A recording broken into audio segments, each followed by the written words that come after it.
probably heard of the Winchester Mystery House in California, a mansion filled with staircases that lead nowhere, doors that open into walls, and windows that look out into nothing.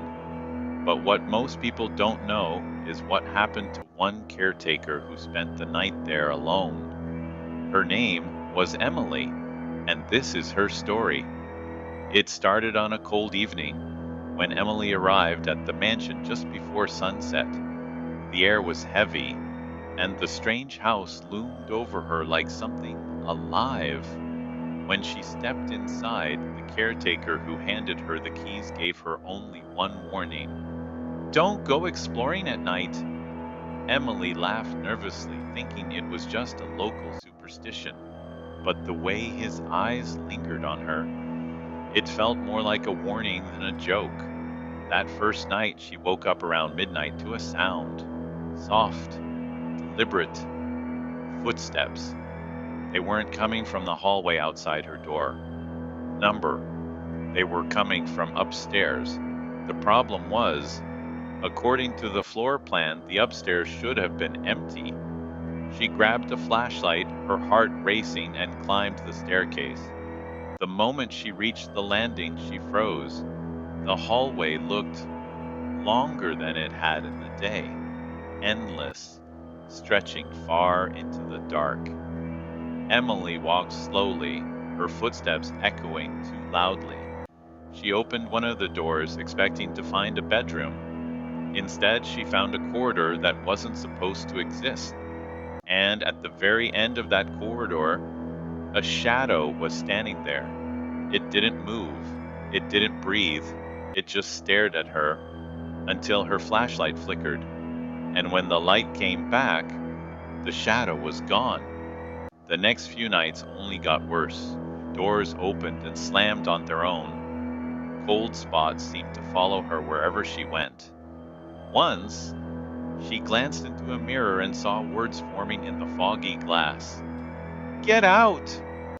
Her hands were trembling as she picked up an old recorder, hoping to capture proof. When she played it back, her blood ran cold. A voice whispered, "Why are you here?" Emily searched the mansion for answers. In a dusty drawer, she found journals from old caretakers. Each one wrote about the same thing: a tall shadow, always near the attic. Some caretakers had left after a single night. Others never left at all. Still, she needed to know. One night, Emily climbed the twisted staircases, higher and higher, until she reached the attic.